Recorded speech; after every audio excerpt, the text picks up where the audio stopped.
Good evening, everyone, and thank you for joining today's forum event hosted by the Institute of Politics and Public Service at the McCourt School of Public Policy, known to many of you as GU Politics. Tonight, we are excited about the inaugural event for our new series called Ceasefire, where we will prioritize dialogue over debate on some of the most pressing issues of our time. For tonight's inaugural Ceasefire event, we will feature former Atlanta Mayor Bottoms and former South Carolina Congressman Gowdy for a conversation on one of the most profound political divisions facing our country today, the urban-rural divide. This event is being co-sponsored by the Georgetown University College Democrats, Georgetown University College Republicans, and the Georgetown University Bipartisan Coalition.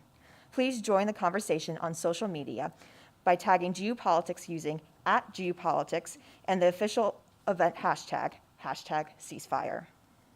Yeah, thank you, everybody, and good evening to you all. A fun thing about Emily and I doing this introduction is, of course, Emily is a very, very smart Democrat from rural West Virginia, and I'm a less smart Republican from New York City. And so it really fits our topic well tonight. It really fits our speakers well to show how people from different backgrounds, different parts of the country, different regions can come together, really have a productive and constructive conversation. So with that, we'd like to introduce our special guest tonight, and I'll start with Mayor Bottoms. So Keisha Lance Bottoms served as the 60th mayor of Atlanta, Georgia, and is a visionary leader in bringing equitable outcomes to the forefront of government and commerce. Keisha became the first mayor in Atlanta's history to have served in all three branches of government, having previously served as a judge and city council member. She has committed herself to realizing her vision of one Atlanta, an affordable, resilient, and equitable Atlanta. Mayor Bottoms served as mayor during one of the most challenging times in the history of Atlanta. In the midst of a global pandemic and a racial justice movement, Mayor Bottoms became a leading spokesperson regarding the challenges and opportunities facing cities and leaders across America. While navigating these unprecedented challenges, the Bottoms administration was able to remain focused on the resilience of Atlanta, negotiating and closing the largest real estate transaction in the history of the city, and one of the largest in the Southeast United States, delivering millions of dollars in community benefits to people across Atlanta. Shaped by a childhood and professional career that highlighted the inequalities amongst Americans, Mayor Bottoms led her administration in undertaking several major initiatives that would seek to eradicate systemic issues facing Atlanta, while also creating a model for all cities to follow. Mayor Bottoms' steadfast leadership and equity-focused philosophy have led to numerous accolades and leadership positions, including having served as the chair of the Community Development and Housing Committee and Census Task Force for the United States Conference of Mayors, and as a trustee for the African American Mayors Association. She was also selected as chair for the Platform Committee of the 2020 Democratic National Convention, and serves as the DNC's Vice Chair of Civic Engagement and Voter Protection. Emily. Thank you so much, Brady. And next, I have the honor of introducing our second guest for tonight. Trey Gowdy was born in Greensville, South Carolina, and grew up in Spartansburg, South Carolina. He is a graduate of Baylor University with a degree in history and the University of South Carolina School of Law, where he was a member of the Scholastic Honor Society Order of the Wig and Robe. After law school, he clerked for a judge on the South Carolina Court of Appeals and then for a United States District Court trial judge. In 2010, he ran for Congress to represent the 4th Congressional District, Greenville and Spartansburg counties. While in Congress, he served on the Judiciary Committee, Oversight and Government Reform Committee, Intelligence Committee, Education and the Workforce Committee, and Ethics Committee. He was also chosen to chair a select committee on the events occurring in Libya on September 11th to 12th of 2012. While in Congress, he actively participated in numerous congressional investigations, sponsored bills signed into law, and had deep and meaningful relationships with scores of colleagues on both sides of the aisle. After 4 terms in Congress, he announced he would not seek re-election in 2018 and would leave public service for good, thus ending his career with a flawless record in the courtroom and undefeated in political races. In January of 2019, he returned to his beloved South Carolina to practice law, teaches classes with his close friend, Senator Tim Scott, and speak on legal issues he considers important to our country. Mr. Gowdy is an author, host of a television show, and a podcast. With that, we would like to now welcome Mayor Bottoms and Representative Gowdy. Thank you all, and enjoy the conversation. Yeah.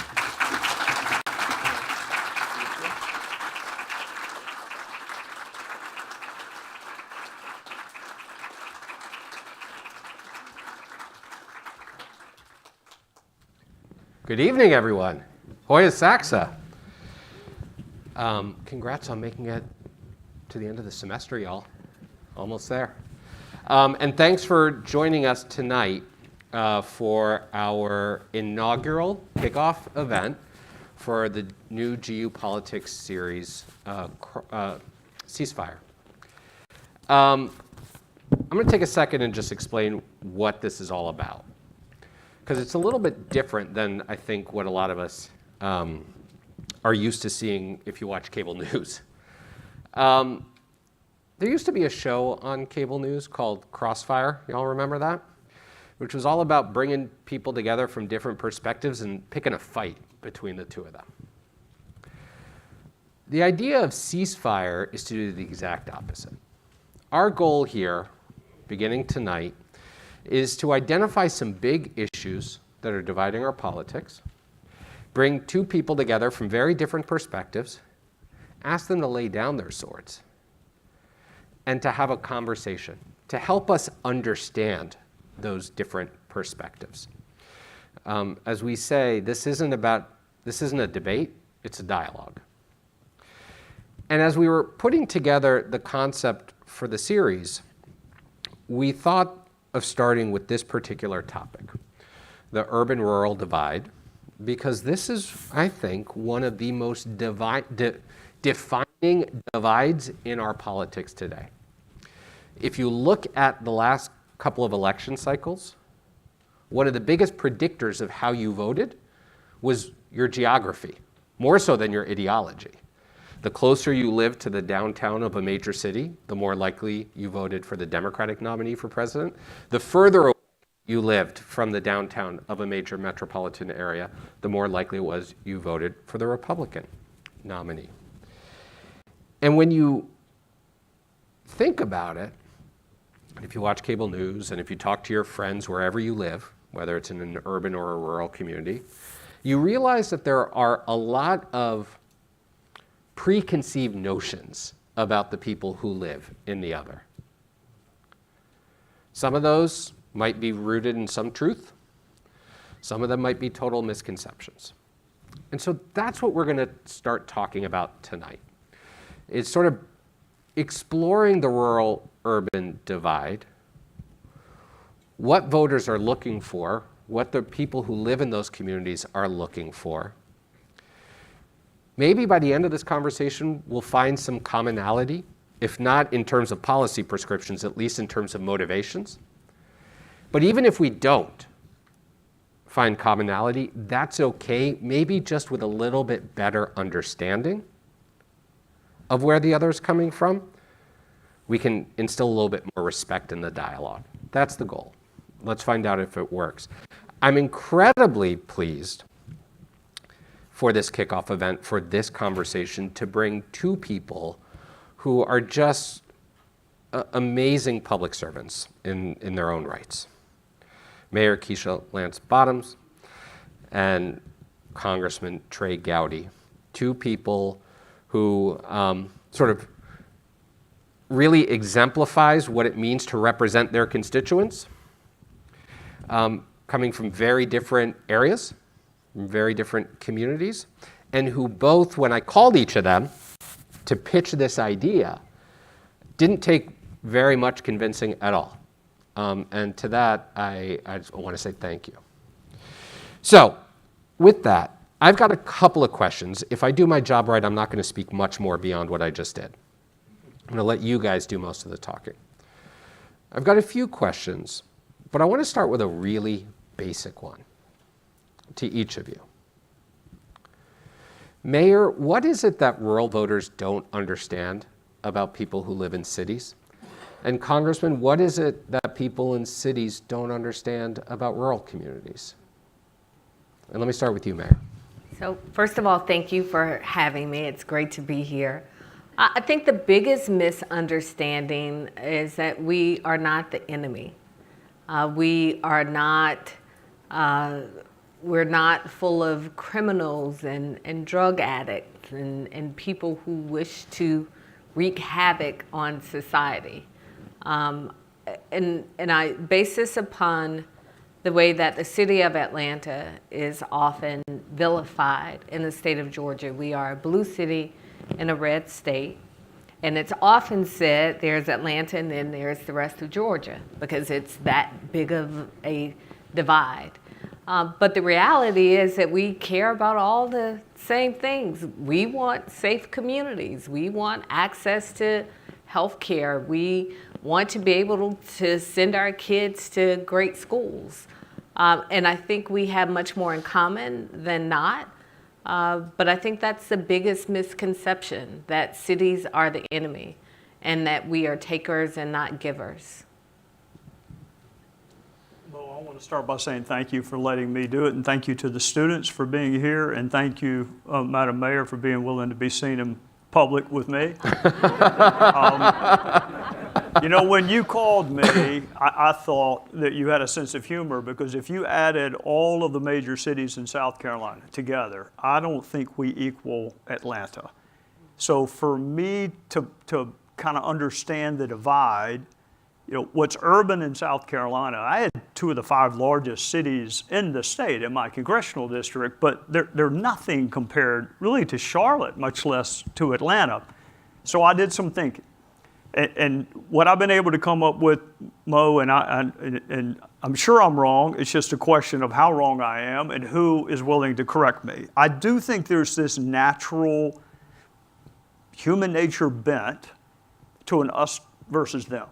And I think oftentimes, like when we were in the green room, it's good-natured. There was a reference to somebody being from up north that you know, somebody from down south, meant in a good-natured, jocular way. That us versus them is not always good-natured, but I think we're kind of a little bit wired, you know, skins versus shirts. The second thing that popped into my mind is the closer you are to an urban area, I think the more you get to see what your government can do and what your tax dollars can do. And the further removed you are from parks, maybe the less you understand why we need our tax dollars to go for a park. The further removed you are from major highway projects, maybe you question. So I think the size and scope of government and how people view that. And the third point, and the one I don't have an answer for, I think President Bush and President Clinton both won the urban and rural vote. So it's happened in our lifetime, maybe not their lifetime, but our lifetime. So what has changed? I think what has changed, Mo, is there's no longer a desire to persuade people who live in a different zip code that we do have something in common. I think politics now is about ratification and validation and less about persuasion. And if I can win with just the rural vote, why would I ever try to appeal to urban voters? And the contrary would be true also. I mean, I think there's a lot of truth to that last point. I think we really have moved in our politics to a place where, as you both know, it's cheaper to mobilize than it is to persuade, right? And we see it both in terms of politics and in media. And if you watch the media, if you watch what people would consider progressive-leaning media talk about rural voters, what do you hear? You hear that these are voters who are constantly voting against their economic self-interest. You hear that these are voters who are living in communities that are sort of economically dying and wondering why they don't just move, right, to urban areas or suburban areas. You hear that they are harboring racism, right? And if you watch conservative-leaning media, what do you hear about our cities? I mean, hell, you watch some conservative media and you would think that every city is a burning hellscape right now, right? That is crime-infested, burning hellscape. That it is that is the home of elitism and the woke mob, that it condescends to rural areas. So I think both the media and our political leaders are tapping into and stoking some of that, but they wouldn't be doing it if it wasn't working. They wouldn't be doing it if there wasn't something there in the first place, if people in those communities didn't believe that. So I guess I'm trying to figure out why, right? Why is it that rural voters are so concerned of urban voters? And why is it that urban voters are so concerned about rural voters, I think back to Bobby Kennedy in 1968, who would go out and deliver the same message in Appalachia as he did in inner cities, speaking to sort of the disaffected in both. Why can't we do that today? I like to think I do it. Tell us No, how, Mayor. Tell us how. No. Well, my mom always says you only have to tell the truth once. And I found it far easier to be consistent because it really is hard to keep up with a lie. And my vantage point was very different because I was a mayor in a state controlled by the Republican Party. So it did not behoove me not to get along and to work well with our Republican leaders. I remember having a meeting with a leader. I'll tell you when we leave here who it was. We had a great meeting. And he said, and you better not walk out of here and tweet and say we had a good meeting. And I thought, gosh, if only we could say that we had a good meeting. And as I look at David Perdue and Governor Kemp, I think if I were to ever publicly, is this public, considered public? If I were to ever publicly speak about how well we work together and how helpful they both were, it would probably sink both of them, quite frankly. And I think therein lies the challenge, that it's not politically expedient for us to say that we work together.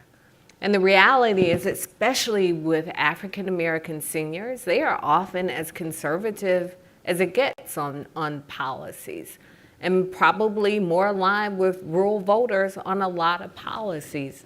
But at some point in the course of our nation, it's become popular to say that you don't get along and that you don't compromise. And I think that makes for very poor politics, and I think it hurts our people when we are afraid to publicly say that we work well together or that we've compromised. You look at the 2020 election, Joe Biden won. Joe Biden was a moderate candidate. But if I were to go by social media, based on what my policies were, I did not support defunding the police. But if I looked at Fox News, I looked at social media, I wanted to defund the police. I thought it was a horrible idea, horrible tagline. I didn't want the All-Star game to leave Georgia. I thought that was a bad idea. But if I look at social media, I ran the All-Star game out of Georgia. So I think there's a combination. It's become easier for people to attach tags to you. And I think as elected officials, we don't do enough on our end to push back and say, no, we actually like each other and we work together well. It's not popular to say. I mean, Trey, a lot of your former colleagues, right, in Congress rail against sort of the urban elite on a daily basis, and Democrats, will do the same in the Congress. I mean, what's your take on it? What I don't know, Mo, is whether that's a supply issue or a demand issue. I don't know if that is how folks that go into politics this day and age are wired, or if they believe that is what the voters want to hear. And some people may argue, well, what difference does it make? Well, I mean, it does make a difference if you are reacting, and I do think politics reacts more than it leads, at least when I was in the House. It was reactionary, and if you thought that was the way to win the primary, and 80% of the districts are primary districts now. They're not general election districts. You got to win the primary. You're not going to win the general. How do you win the primary? I remember during the healthcare debate, there's an ad of Speaker Ryan, whether people like him or not. I do like him, but whether people like him or not, he's pushing the senior citizen off a cliff. I mean, you can disagree with Paul on the Affordable Care Act without thinking that he wants to engage in a genocide of elderly people. What I start with is, okay, what makes someone lean more Democrat or lean more Republican? What made the mayor, when she's got a choice, She says, I identify more with this party. I identified more with that one. I do think it boils down to your view of government and what government is responsible for and what government can and should do. And I may be dead wrong, and I'm talking to a former mayor of one of the largest cities, one of the most vibrant cities in the country, maybe the world. I think the more you see government up close on a daily basis, the more appreciation you probably have for it. I mean, the two cities in South Carolina that are kind of destination cities are Charleston and Greenville. I'd be shocked if those were not the two highest taxed cities in the state. And people can't wait to go to them because of services and infrastructure and the opportunity that you have there. So I think when I am, I don't live in rural South Carolina, but I don't live in a city. I think when I take my own trash to the dump, I have less of an appreciation for trash service. When I don't see the police on a regular basis, I think I probably have less of an appreciation for the need for my tax dollars to go support a robust police force. That's simplistic. I'd rather stay there than think that the us versus them, skin versus shirt divide is getting. President Obama almost won Indiana, if I'm not mistaken, didn't he? That's not an urban. I think he did the first time. Maybe not the second, but I think the first time. So there are politicians who can bridge that chasm. There's a New York Times guest editorial today, a state rep in Maine who won in a district that no one thought she could win in because she decided to engage in the art of persuasion instead of ratification. It's just, I don't know if people want to put the effort into it anymore. I mean, she told a story in this op-ed of stopping at someone's house and he essentially ordered her off his property. That was their hello. But she stayed and she had a conversation. At the end of the 30 minutes, he was a supporter.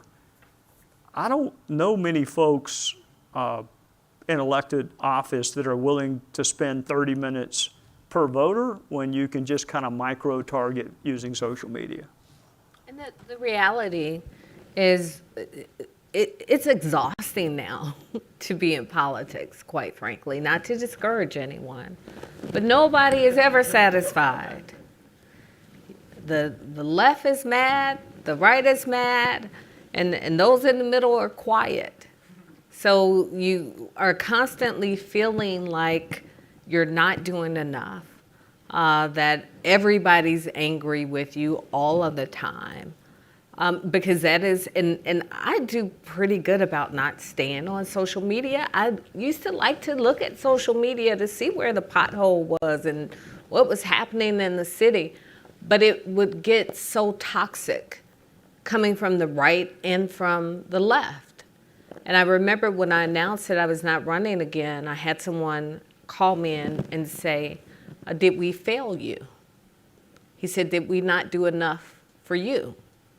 And I thought that was a really interesting question that I think really speaks to how the silent majority feels. Nobody wants to put themselves in the middle of a fight. Only politicians do that. Regular, normal people don't usually like to be yelled and screamed at. But I do think for the sake of our country, it's going to be extremely important for people with moderate views to be much more vocal, because there's a reason you have a lot of elected officials seeking not to run for office again. Nobody, and I said this when I said this to my husband, I think. I said, I didn't sign up to have fun, but I didn't sign up to be miserable either. And coming out of 2020, there were a lot of miserable days. And, you're going to go through tough times. But I think what we are experiencing in our country right now is a tone that I've not felt during the course of my political career. And I would venture to say not even in my lifetime. Can I say two things Please. to pick up on what the mayor was saying? And one of them would not relate to what she just described because it's more indigenous to Congress. I think 80% of the congressional races are decided by more than 10 points, which is a landslide in politics. 10 points is a landslide. 80% are landslide districts, which means the primary is all that matters. And Mo, if you were running someone's campaign on the Democrat side, would you tell them to be more moderate or would you tell them to be more progressive? I can assure you what I would tell them on the right is the most conservative candidate usually wins. To your other point, I think, maybe it was different in Atlanta, but so who sets the expectations for whether you are doing a good job or not? I can tell you on the right, the expectations are set by people primarily who've never run for office, never held office, and never cast a vote on a piece of legislation. I wonder how many people that set the expectations for what a good mayor should be have ever been the mayor. Yeah, I mean, and you know, we poll all of the time. So when I made the decision not to run, my poll numbers were at 68%, which was incredible coming out of 2020 and all that we had been through. So I was in a very interesting position because I could have run again and very likely would have won. But you know, the self-analysis, why did I run for office? I ran for office because I wanted to do good. I wanted to do better for my communities. And at some point, when you feel as if your best is not good enough, it begins to wear on you. Despite the fact that the 68%, it was, the best word that I have is, it was exhausting. And it doesn't mean that I won't ever run for office again. I'm not stepping out of politics likely forever, but I needed to put a period on that season just for self-care. And I think that's what you see happening with a lot of people who are deciding not to seek re-election right now. You got two people here tonight, both of, well, I don't want to speak for myself, but she would have won re-election. I might have, I don't know. I tell you this, I would not have lost in the general. Now, could I have lost in a primary to someone that said, you know, I'll give you $1 if you can guess the most contentious vote I cast the 8 years I was there. You'll never guess what it was. The most contentious vote I cast was for John Boehner for Speaker of the House. And he was the only nominee for Speaker of the House. So the fact that the two of us left unindicted and undefeated should tell you something about the state of politics. Question is, how do you fix it? Clinton, Bush both won the urban and rural vote. It can be done. It cannot be done if you make no effort to do it and if you're not interested in doing it. So we're going to get to student questions soon, and they always ask better questions than I do. But I want to throw a couple of issues out there that I think kind of exemplify the urban-rural divide, some of which I don't understand why. So maybe we can talk it through a little bit. I'm going to start with one that still baffles me. COVID. I mean, if there's an issue that should be unifying us as a people, where there's a clear common adversary, it is a pandemic.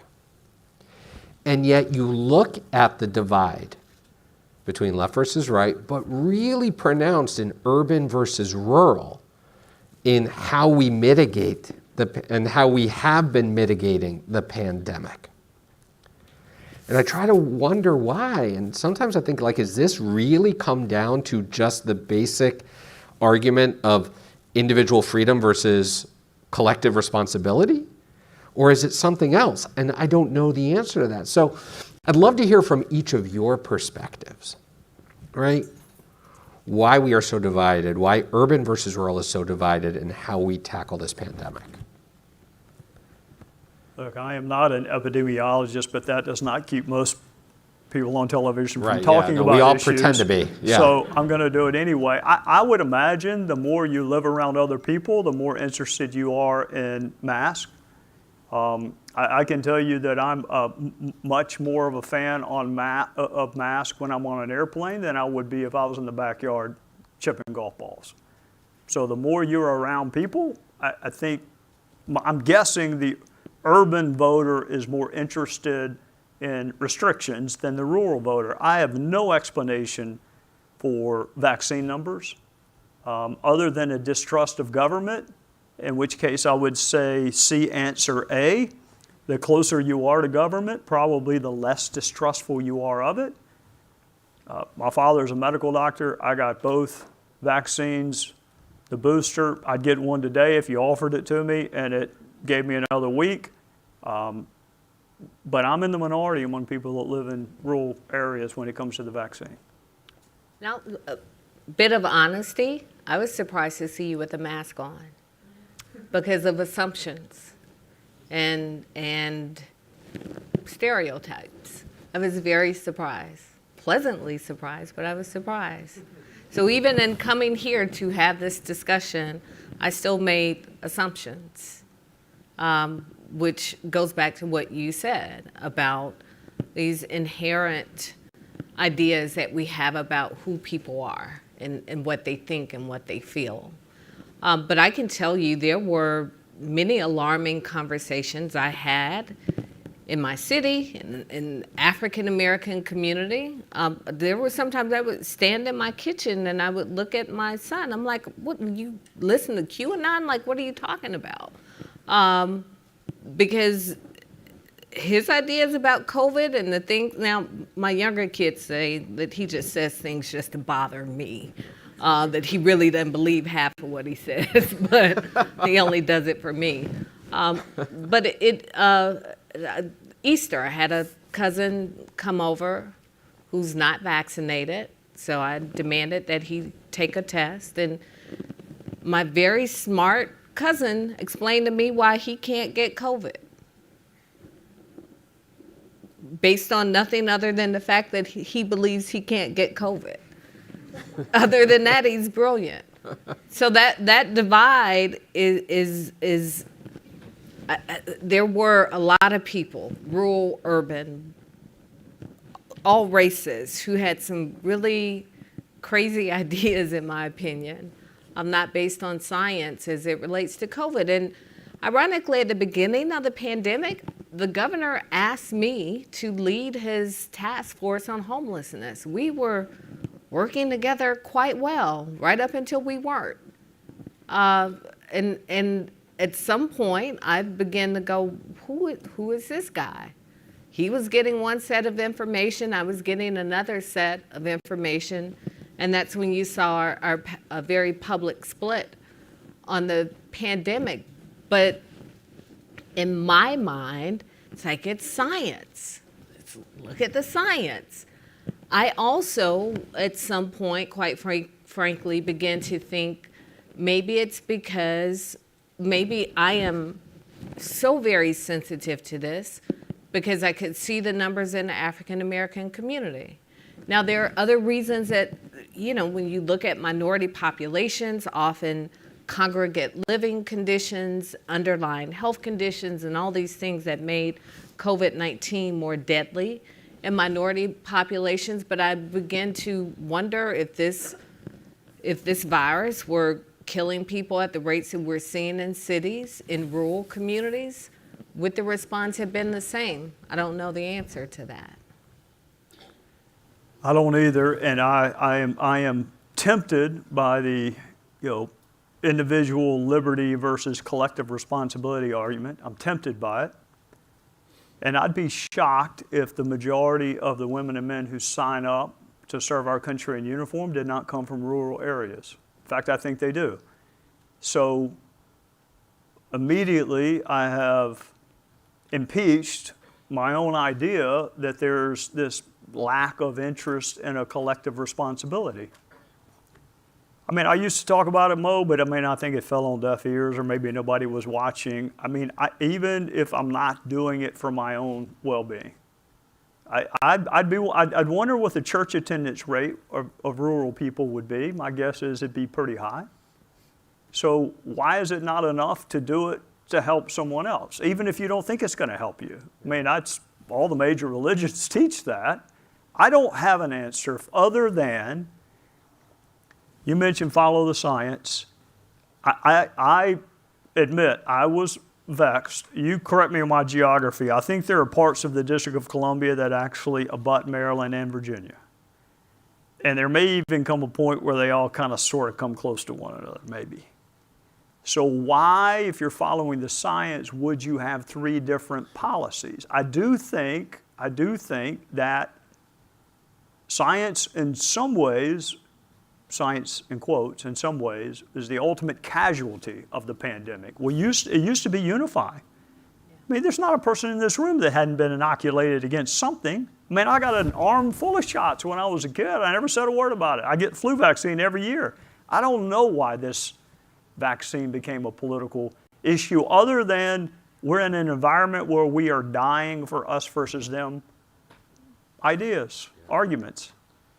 All right, I want to get to the student questions. I want to throw out two more issues, though.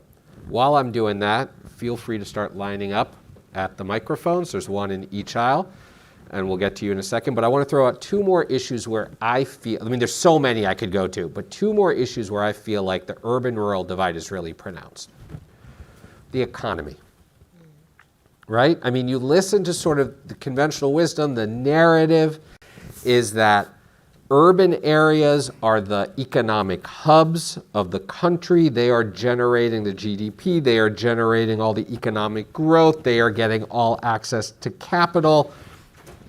And the rural communities are getting screwed.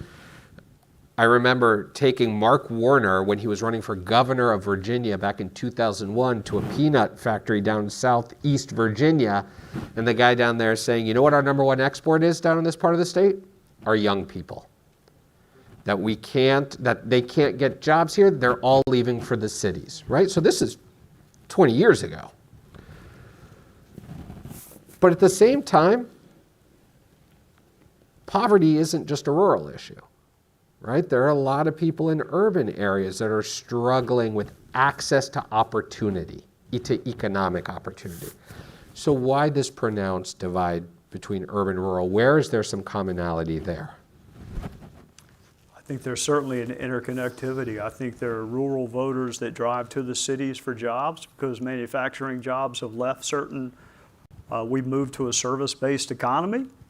So if you want work, you drive into the city. I think that may wind up being the best hope for curing the divide, is the more time you spend around people, not like yourself, the more appreciation you have for them.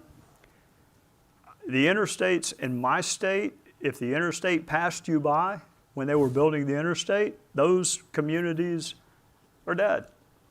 They're gone. So it's not volitionally us versus them. It is a consequence of the loss of manufacturing. It is a consequence of where we put the interstate systems. Like, if you think that your life is not going well, you can look at yourself or you can blame an exterior force. And I think the temptation is to sometimes want to blame an exterior force. Yeah, I'll give you another example, affordable housing. When I went over to the state legislature to talk about my agenda, I debated, should I talk about affordable housing? I'm going to meet with the Republican leaders, mostly from rural communities. I thought they will not want to hear about Atlanta's affordable housing issue. I was dead wrong for several reasons. One, I assumed they would not want to hear about it, but they were very interested. One, because they all had to come into the city during the session, so they were looking for housing. Secondly, just what you mentioned, their kids and their grandkids were moving into the city, so housing was an issue. There were people, even from the metropolitan area, the second grade teacher couldn't afford to live in the city. She was driving an hour. So all these reasons that made people care, but I could have stopped in my office in City Hall and just said, they don't want to hear about this. They don't care about affordable housing, not going to even bring it up. But I did, and it was a very productive conversation. So I think oftentimes we've got to get out of our own way in making assumptions about what people care about. It may not be for the same reasons that I care, but oftentimes, again, there's much more commonality than we often give people credit for. I'm going to throw out one more issue, and then we'll go to the students. Race. A lot of times when people talk about urban versus rural, they talk about white versus non-white. And a lot of that got spilled out into the public discourse in a real way in the summer of 2020. Mayor, you were on the front line of sort of that conversation in a very real way down in Atlanta. But I think it's even more nuanced, as every other issue is, right? 20% of people who live in rural communities are people of color, right? President Trump didn't just win white rural America, he won a majority of white America, urban and rural. So it's a little bit more nuanced than just white, non-white, rural, urban. Would love just your thoughts on how that divide, right, the race and geographic divide plays out. You know, my mom said to me at some point during 2020 that it felt like 1965 to her all over again. And that was heartbreaking to hear that. So I believe that what Trump did and made popular in our country was division. My concern is that that was not a one-time event. I don't know how we turn the corner from that. It's like he put a torch to it, and it's taken hold, and it just doesn't seem to be going away. And that worries me. I was very hopeful with the election because I thought, okay, well, you know, we're kind of coming back to some sense of normalcy. But I don't know how long that will last because, again, it's not popular. It's not popular to work together and get along. Extremes are popular, and that concerns me. When I think about Mr. Clyburn, who represents a large geographic part of South Carolina, much of which is rural, and I don't know. As you know, Mo, Tim Scott is not only my best friend in politics, he's the man that will preach my funeral, but I don't pretend to be able to see issues of race through the eyes. The best hope I have is to borrow the eyes of someone who's lived it. So I don't have an answer to that. I will say this. I think even before President Trump, we figured out that the divisiveness is not just good for politics. It's good for business. It's good for television. It's good for newspapers. I think you started by saying, is there a constituency for compromise? And I don't think there is. And so what we have to ask ourselves, is that a supply problem or a demand problem? Is it we're not getting it, but we want it, or have we stopped wanting it? And I don't have the answer to that. I know this. I spoke about it last night on a very lightly viewed television show that I host. But I think redistricting is going to give you a House of Representatives that consists of the Squad and the Freedom Caucus. And so if I were going to fix something in our politics right now, I would probably fix the way political lines are drawn and make it where you actually have to talk to people that may not currently agree with you to be successful. I want to come back to that point, but let's start taking some student questions. So we'll start over here and then go over there. Tell us who you are, your name, your school, what you're studying, where you're from, and then your question. Hi, my name is River. I'm from Atlanta, actually, so my question is for you, Madam Mayor. I'm a sophomore in the School of Foreign Service. in my question. And once again, thank you for being here. Lived in Atlanta my entire life, so it's an honor to see you here. My question for you is this.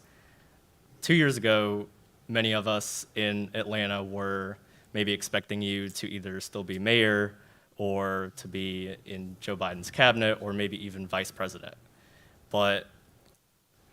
So what do you think that you have maybe learned during your time out of office, and what do you think the future holds for you? First of all, what high school? Chamblee. All right.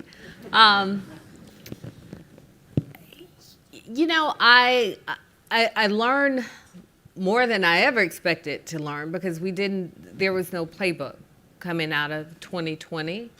And I think in many ways, for as frustrating as it was for me to watch President Trump, it made me a stronger leader because I had to rely on what I knew and often what I didn't know and to figure it out. And I don't know that I would have had to work that hard as a leader under a different president. So I learned so much about myself. I also learned intuition is a superpower. Women especially often dismiss feelings because we think it makes us weak and it's not tangible. But I learned that it's a gift, that sometimes you won't have all of the facts, that you just have to make decisions based on what you think and what you feel, and I learned that did not fail me. In terms of the future, I'm still trying to figure it out.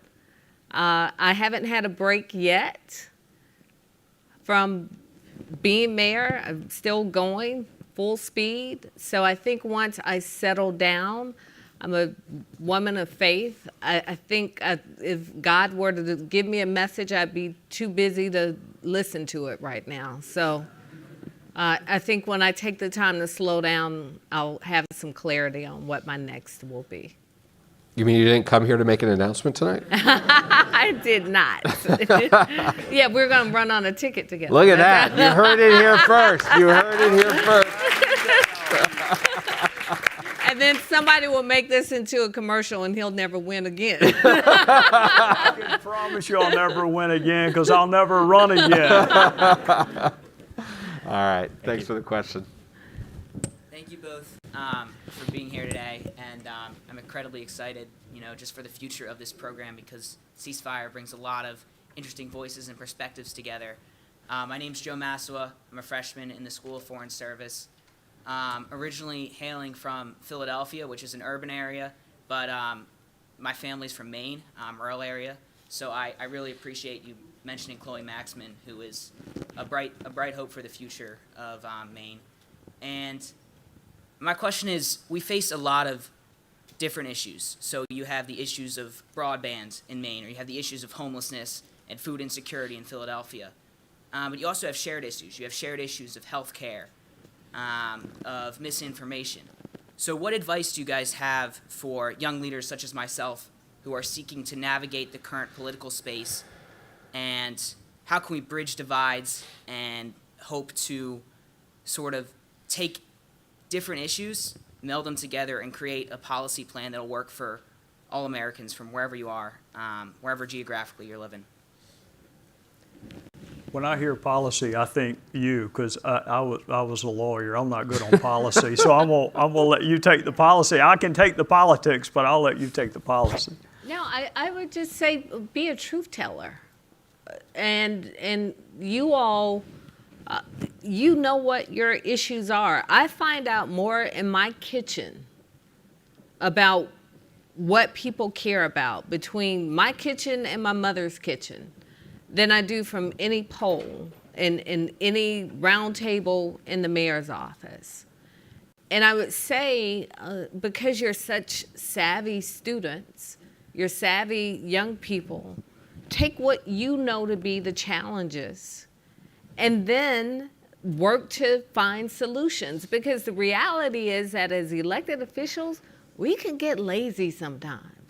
We're often dealing with what's in front of us and not thinking 10 steps ahead. But some of the best policies that I was able to create came from people telling me what needed to be done. My affordable housing plan came from someone saying, hey, I think you can set aside, you can make a goal of $1 billion towards affordable housing. And I thought, that's crazy, I can? And by the time I left in 4 years, we were over 700 million in. Cash bail bond, eliminating cash bail bond in Atlanta. Someone came to me and said, you really need to look at this. And I did. I said, yeah, this is impacting poor people. This is a penalty on poor people. And we did it.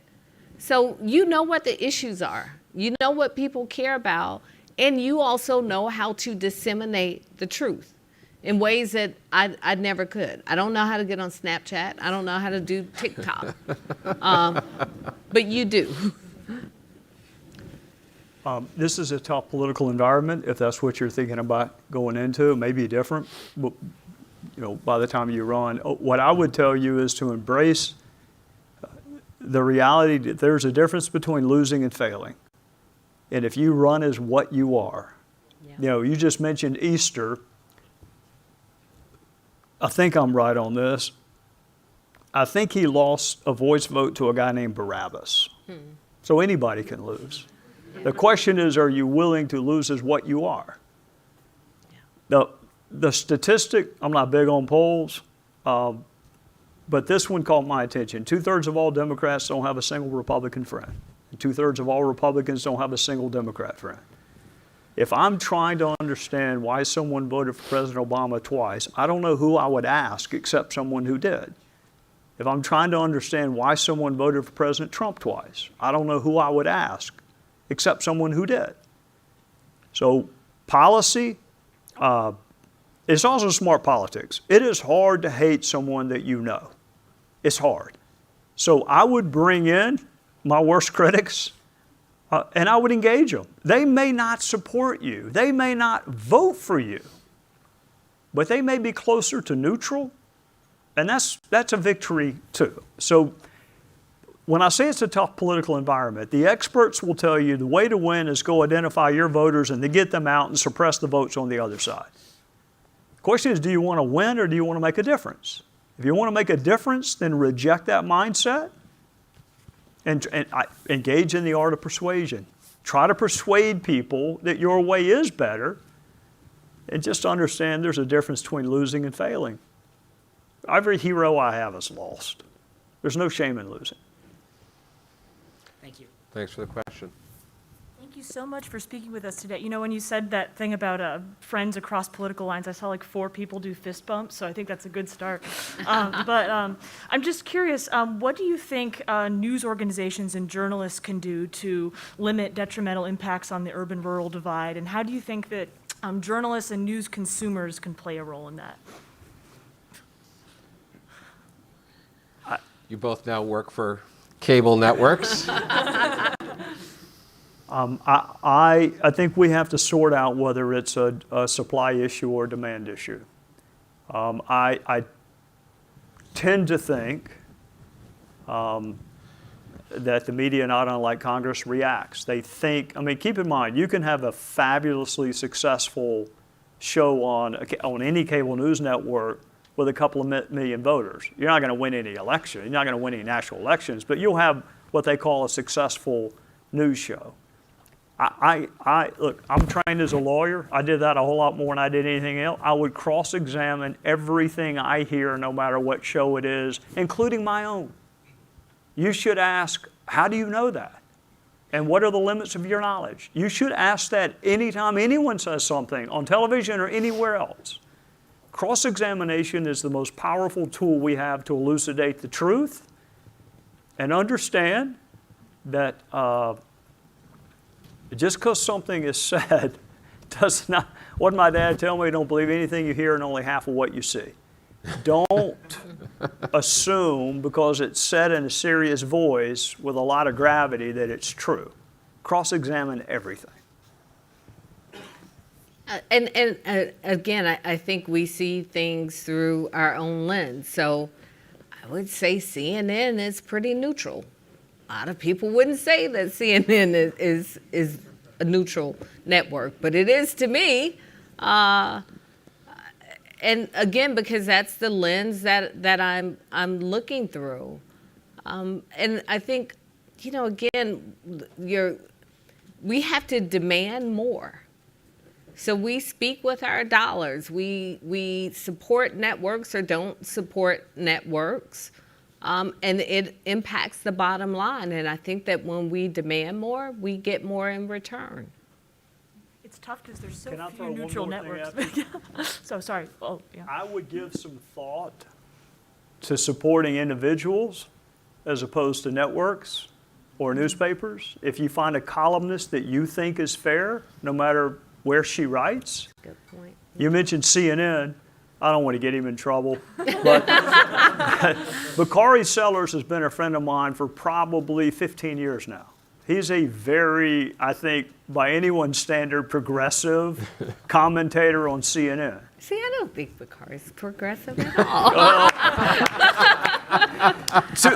For South Carolina, he's pretty progressive. But I have never had a crossword with Bakari. We just decided friendship. Look, he's never going to vote for me, but then again, he should not. He shouldn't vote for me, and I shouldn't vote for him.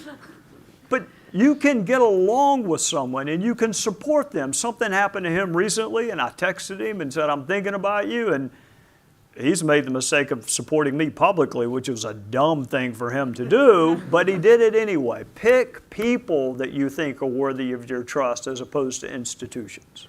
Yeah, I do wonder on this point, so much of our national political dialogue is being driven by media outlets that are either New York or DC based.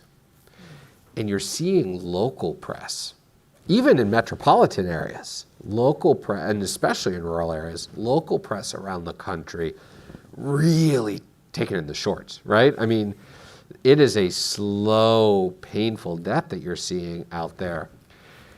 And I wonder how much of that is driving this, right? If New York and DC are dictating the terms of the debate and we're losing the local nuance, whether it's in a major city or in a rural community, it changes the nature of our discourse. It changes the nature of the debate on these issues, and people start thinking about it a little bit differently. So, okay, over here. All right, my name is Tyler, and I'm originally from a farm in Wisconsin, and now I'm here studying economics. But I'm from a farm in Wisconsin, and now I'm with the Georgetown Bipartisan Coalition. So this issue really hits home for me, and so I want to thank you for having an event on it tonight. Really means a lot.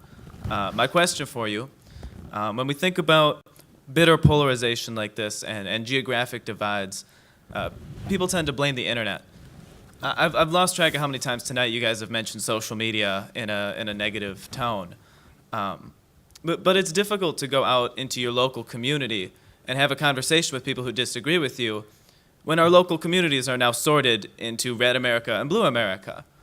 So my question for you is, to what extent can social media be a force for good and for healing?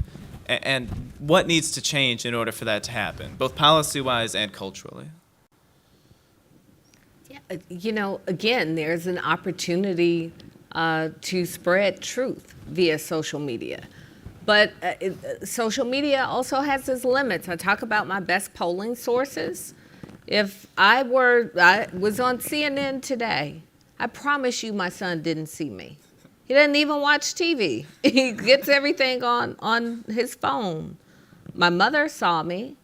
If I posted it on social media, she would never see it because she's not on social media. So I think it's important in the same way we run campaigns. When we run campaigns, we knock on doors, we get on the radio, we're on television, we're on social media, we mail, we phone bank, we do it all.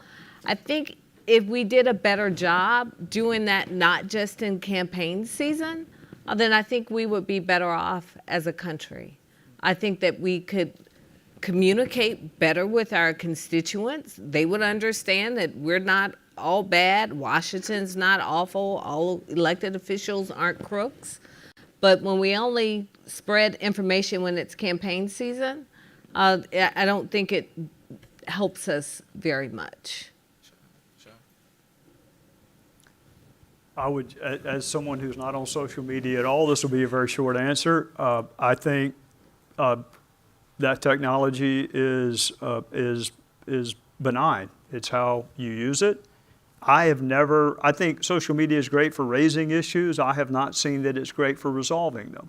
And I think I said it last night.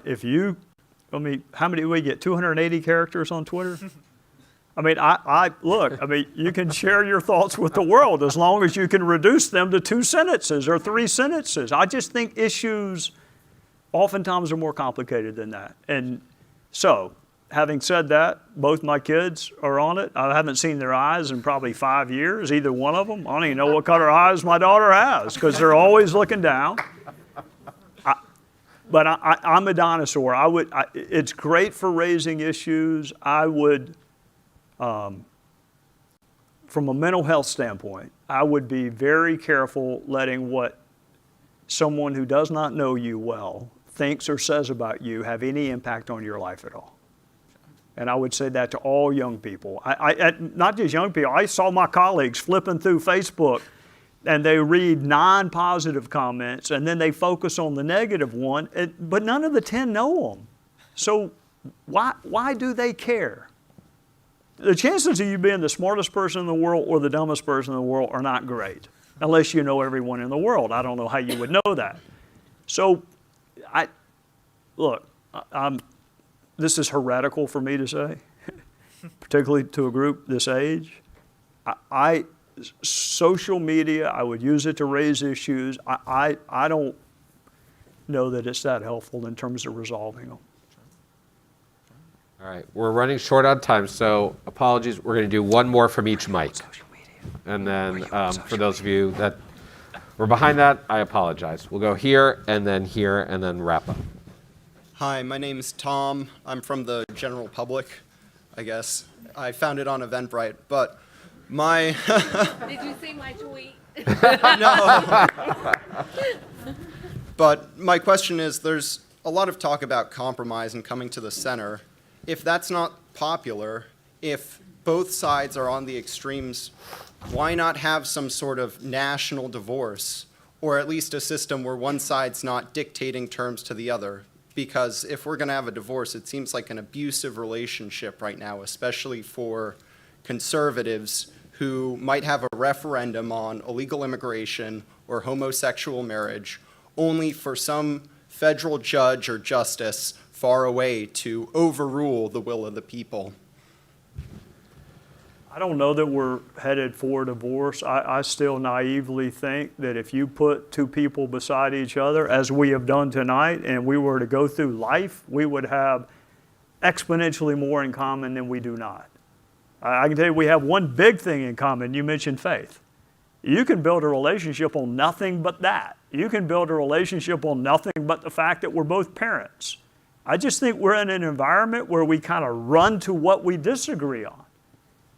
So I'm not into a national divorce. I think we tried that once. It had disastrous results. I think we are one nation, indivisible, and we got to start talking to people with whom we don't currently agree. And even if there is no reconciliation on the issue, I don't think the mayor and I are going to agree on certain issues no matter how long we talk. But I think it is really hard to hate someone you know.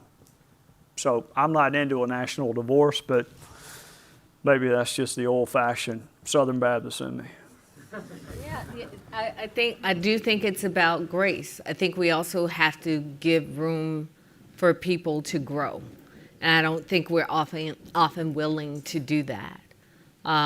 So we say we want people to understand us, we want to know each other better, and then when they ask a question that may be insensitive, then we're done. I don't think we can do that because you're not giving people room to grow and to understand you better, and you're going to ask some dumb questions. I made the mistake a few weeks ago on social media. I said, I'm on the fence about complete student loan debt relief. May not be a popular question or statement in this room.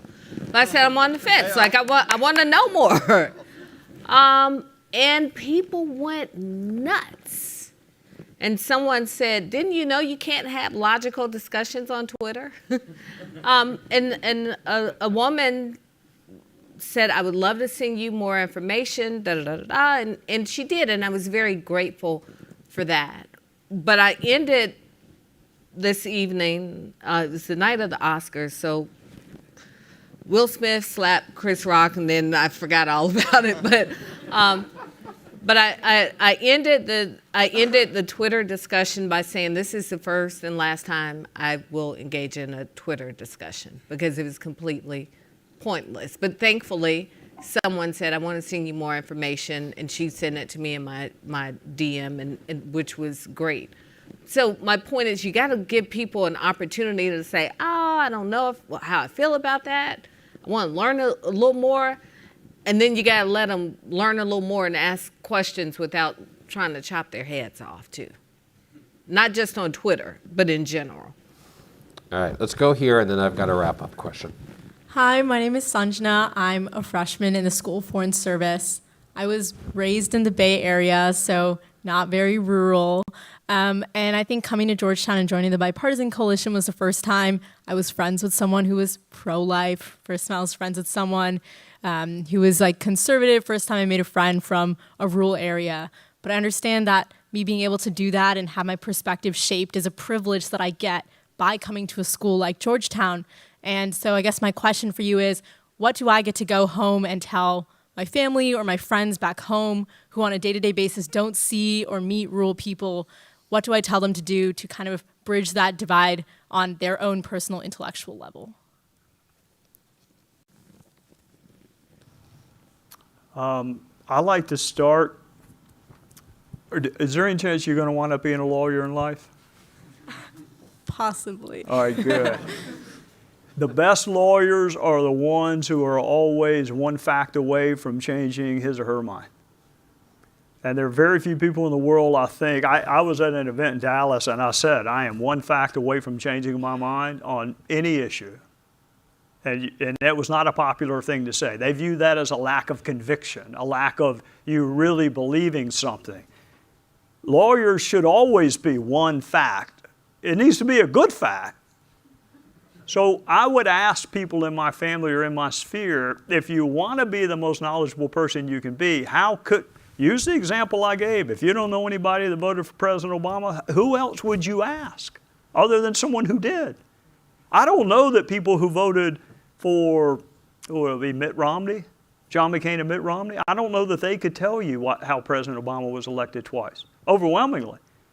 And I don't know how anyone who did not vote for President Trump could tell you how he won in 2016.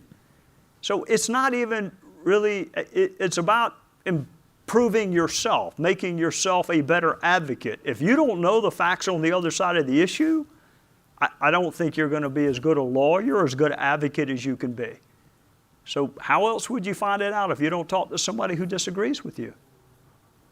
And I think the fact that you are in a bipartisan group speaks volumes.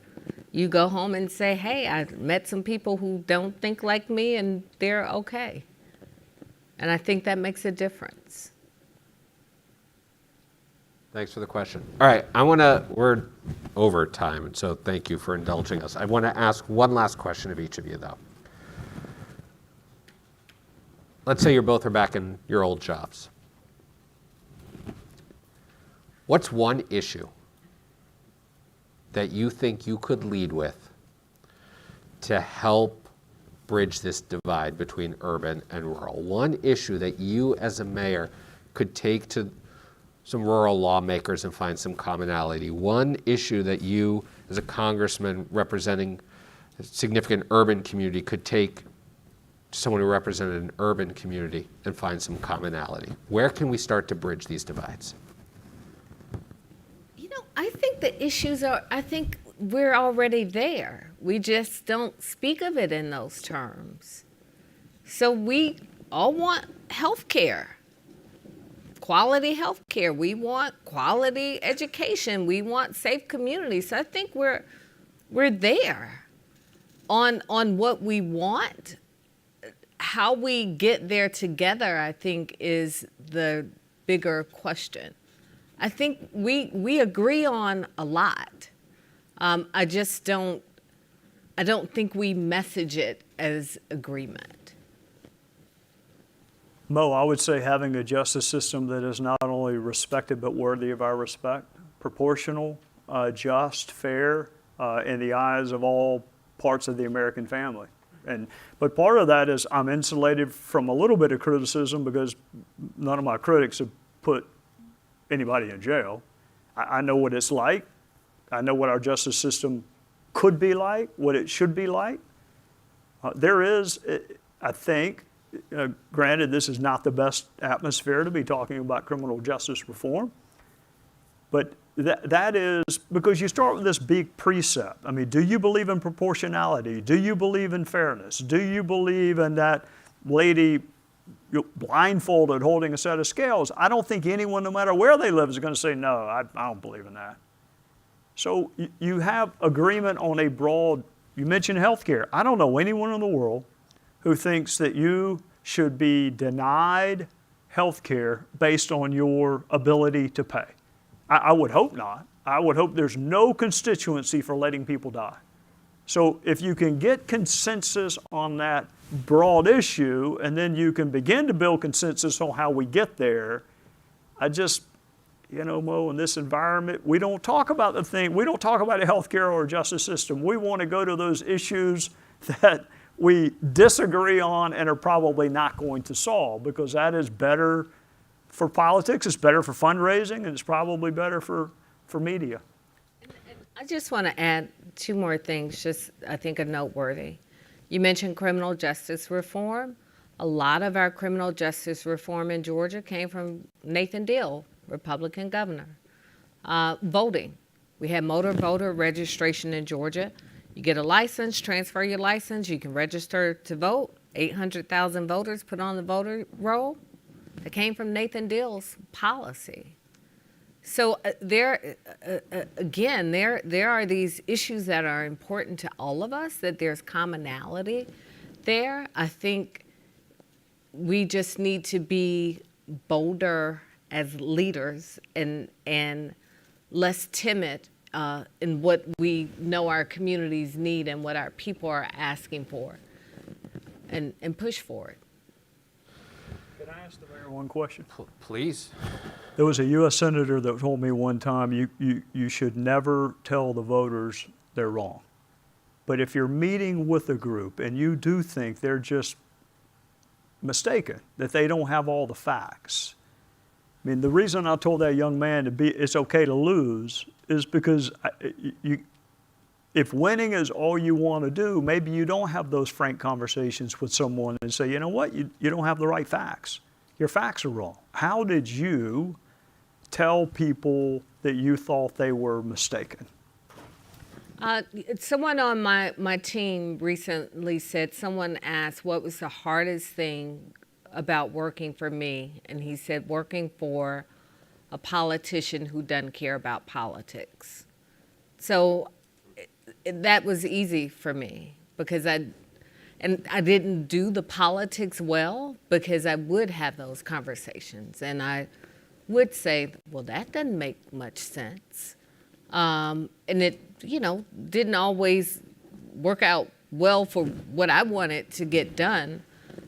But I did it because, again, going back to what my mother always tells me, you only have to tell the truth once. So I found it far easier. I always wanted to be able to sleep at night.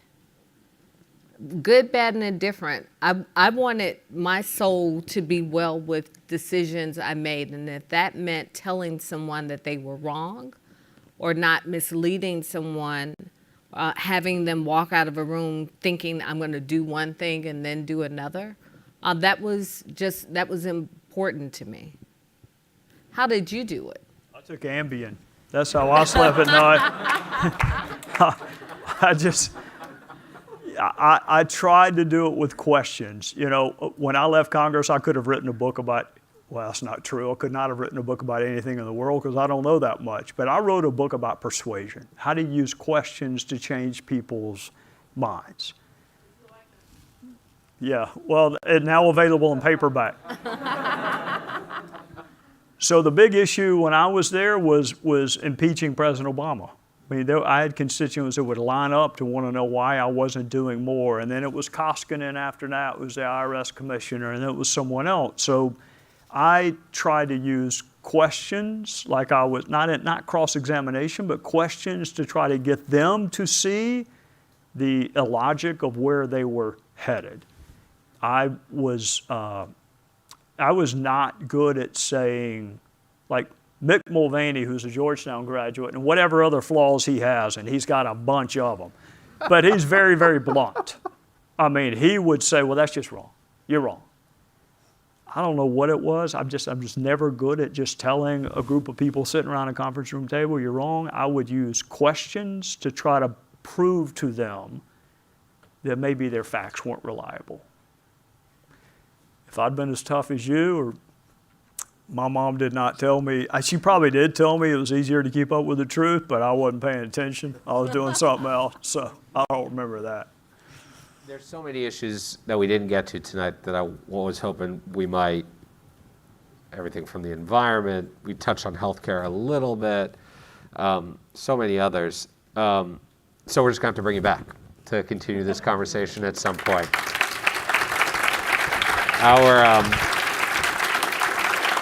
Our motto, our slogan at the Institute of Politics and Public Service is, public service is a good thing, politics can be too.